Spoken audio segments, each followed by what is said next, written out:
మూసి ఒకప్పుడు అనంతగిరి నుంచి వచ్చే కృష్ణానది జలాలకు ఒక ఆలవాలం. కానీ ఇవాళ కాలుష్యం అయిపోయింది.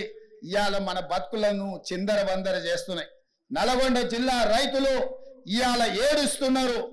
హైదరాబాదు నగరంలో నుంచి వచ్చిన కాలుష్యం నల్గొండ ప్రజలకు చేరుతుంది. అక్కడ పంటలు కూడా విషమయం అయిపోయినాయి. మా కోమటిరెడ్డి వెంకటరెడ్డి గారు పదే పదే నా దృష్టికి తీసుకొచ్చి నల్గొండకు వస్తున్న కాలుష్యాన్ని నియంత్రించండి, మూసిని ప్రక్షాళన చెయ్యండి అని. అందుకే కేంద్ర ప్రభుత్వ సహకారంతో మూసి ఆక్రమణలు తొలగించి మూసిని ప్రక్షాళన చేసి ఒక అద్భుతమైన మూసి రివర్ డెవలప్మెంట్ ఫ్రంట్ ను అభివృద్ధి చేసి పేదవాళ్ళకు అక్కడ వ్యాపారాలు చేసుకోవడానికి అవసరమైన అవకాశాలు కల్పిస్తాం. మూసి ఒకప్పుడు అనంతగిరి నుంచి వచ్చే కృష్ణానది జలాలకు ఒక ఆలవాలం. కానీ ఇవాళ కాలుష్యం అయిపోయింది. ఇవాళ మన బతుకులను చిందరవందర చేస్తున్నాయి.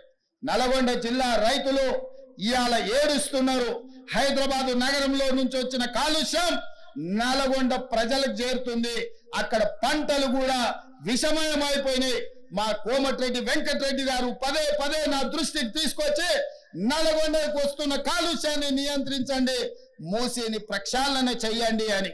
అందుకే కేంద్ర ప్రభుత్వ సహకారంతో మూసి ఆక్రమణలు తొలగించి మూసిని ప్రక్షాళన చేసి ఒక అద్భుతమైన మూసి రివర్ డెవలప్మెంట్ ఫ్రంట్ ను అభివృద్ధి చేసి పేదవాళ్ళకు అక్కడ వ్యాపారాలు చేసుకోవడానికి అవసరమైన అవకాశాలు కల్పిస్తాం. అసలైన తొలి వెలుగు. ఫాలో వాట్సాప్ @తొలి వెలుగు official.